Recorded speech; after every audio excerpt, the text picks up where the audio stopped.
another ass kicking, maybe to the American people, might be Carter's presidency.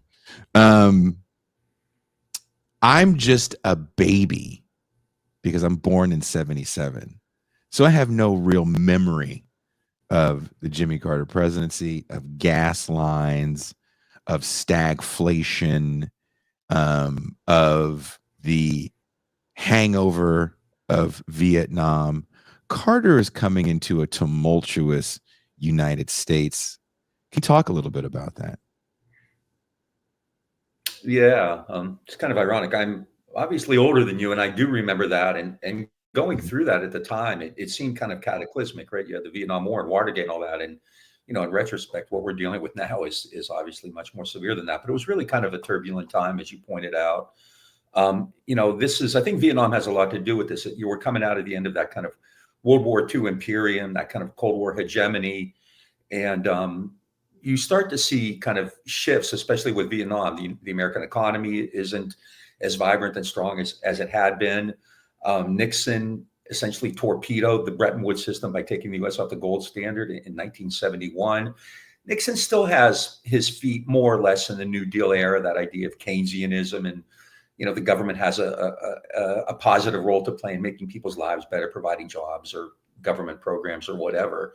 And you start to see Nixon kind of make changes, like I said, especially with kind of ditching Bretton Woods and bringing in people like Milton Friedman as economic advisors. But I think Carter really is really pivotal in this area. He ran as a different kind of Democrat. I think we see him now, and we focus on what he did after he was president, which is really admirable and inspirational. I won't criticize that at all. But as president, he really came to office as a conservative. Um, Sorry, I just saw the comment about the booze. Anyway, he came into office kind of wanting to change, move away from that New Deal system. A bunch of kind of affluent Democrats had discovered him in the early 70s when he'd been kind of a progressive governor of Georgia, kind of symbolizing the New South. A And one-term governor. Do you want to talk a one little bit term, about right? his governorship, because he does kind of embody a little bit of anti-racism, but he kind of courts Yeah. a little bit of racism to become governor, but then gets in office and gets back to these, let's say, quote unquote, progressive bona fides. You want to talk a little bit about that? Because I think that's important to understand the Yeah. man. I mean, he's clearly not George Wallace or Lester Maddox or somebody like that. And there was a great deal of talk after the Civil Rights era about the New South, right? And you were having these kind of new era. Remember, there's still a fairly strong Democratic Party in the South. Many of them Mhm. were the old segregationists, like Wallace and Ross Barnett and others. But then you had younger people coming in, like Jimmy Carter. Al Gore Sr. was still a senator from Tennessee who was fairly progressive.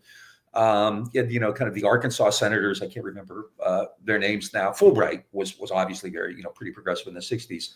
So you had this, but Carter at the same time had been kind of picked out by the CEOs of companies like Ford and Delta Airlines, who saw something in him, right? There's this young guy.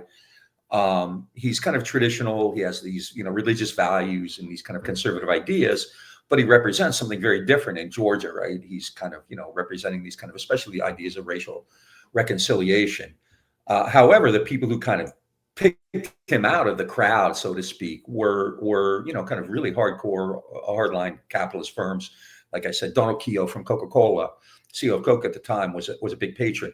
But probably the most important was David Rockefeller, who Mhm. met Carter and brought him into the Trilateral Commission. And the Trilateral Commission is really important in the 70s if you ever study that era. Mhm. It's the idea of this is to move away from kind of New Deal liberalism, the idea of the state taking on these roles, and this is where you hear kind of derisive terms like the nanny state or the Yeah. tax and spend state or whatever like that. And Carter's part of that. And in fact, in 1972, Carter went to the Democratic convention and he worked with kind of like conservative senators to try to prevent George McGovern, from becoming the nominee. Carter thought that wing of the party was, so it's very similar to what we're hearing today, right? So Carter's punching left, and Mhm. he makes a name for himself. He's only a one-term governor. Mhm. Um, I think, symbolically, he was very important. I think he was on the cover of Time magazine, the face of the New South. But if you look at, what he was really doing, it's kind of what governors in the 70s were doing, Nothing really kind of dramatic. And again, he's kind of moving away from a lot of those, kind of traditional democratic ideas that had been in place really since the 30s, since the New Deal, the kind of embodied Keynesianism. He wanted to, as you pointed out at the beginning with that great, intro, like he wanted to liberalize financial institutions, deregulate trucking and airlines industries, and essentially kind of let the market take over. And in this regard, I mean, he's similar to what was happening in Britain with Thatcher. Yeah. Although he's actually predating Thatcher. He's actually doing it before. I think she comes in 1979, right? And I'm not sure. I think I'm not so. sure. So Carter's Yeah. actually ahead of the loop, right?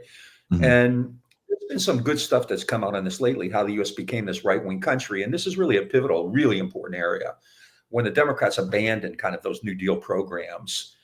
And a lot of that comes out of, the way they read 1972 was that the country was tired of that. And the country was tired of civil rights. It's the exact same thing you hear today. What's going on today has been going on for over 50 years now. And Carter kind of is part of that. He's basing his ideas on the idea that the country is tired of these New Deal programs, and they're tired of all of this anguish, and they're tired of student protesters and hippies and all this kind of stuff.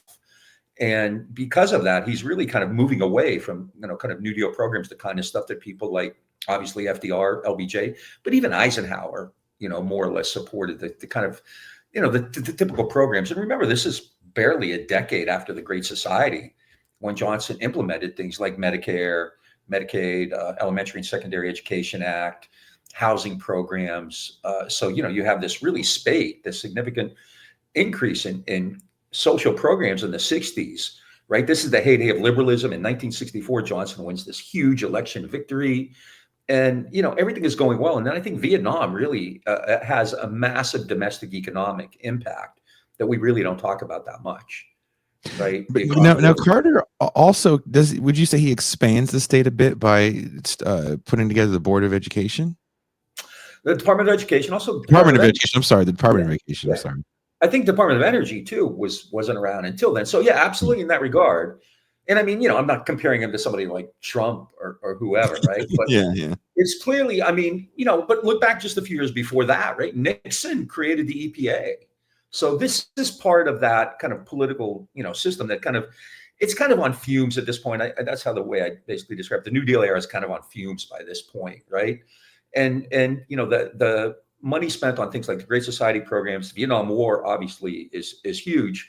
And so when Carter takes over, there's already been this they're starting to repudiate those New Deal ideas. And he's as much a part of this as anybody in the Republican Party is, really. I mean, you have the kind of right-wing John Birch types, but at the time, those people weren't taken seriously. Right now, they run the country now. But so Carter was actually kind of comes in, and he has these ideas that the state has gone too far. It's too deeply involved in the economy. And remember, the state got involved in the economy because the economy wasn't doing that. The state gets involved in the economy in order to stabilize the economy. Like in the 30s, the reason you have so many state programs is because you had a global depression. And that was the only way to save. I mean, people like FDR wanted to save capitalism. And so that's the point of reform. And that's the part of Keynesianism, right? You use state money to subsidize employment, and then people get a job and they get a wage and they can buy stuff, and you're essentially subsidizing consumption that way. And that had been kind of, Truman believed in that, Eisenhower believed in that, Kennedy believed in that, Johnson believed in that, and it seemed to be working pretty well, especially for those like 25 years or so after World War II. But then we also have in the a late really 60s, high marginal tax rate, so we don't really have these gajillionaires like we have now that just yeah, don't I mean, you had, I forget, like 13 or 14 different stages in taxes, right? And so, if you got way up to the top, you could be in the 75, 80% range.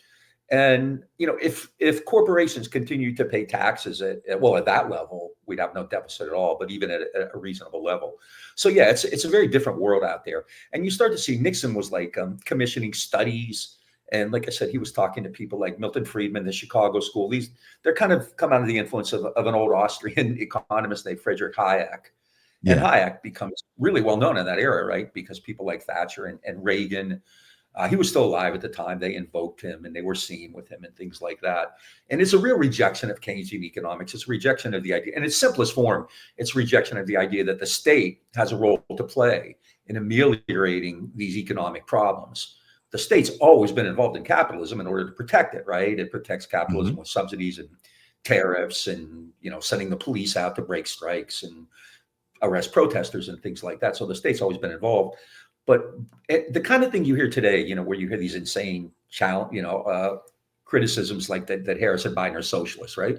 Well, that's kind of part of it, right? There's this idea that we've gone too far, and this is becoming kind of a nanny state is kind of a derisive term, but you do have people talking about a socialist state. There was a movement in the 70s for national health insurance that was attacked successfully as socialist health insurance.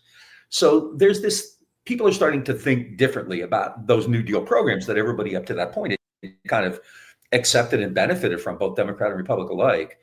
And Carter's kind of a part of that.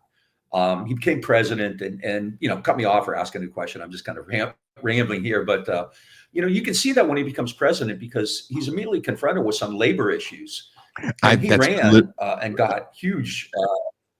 Oh, okay. No.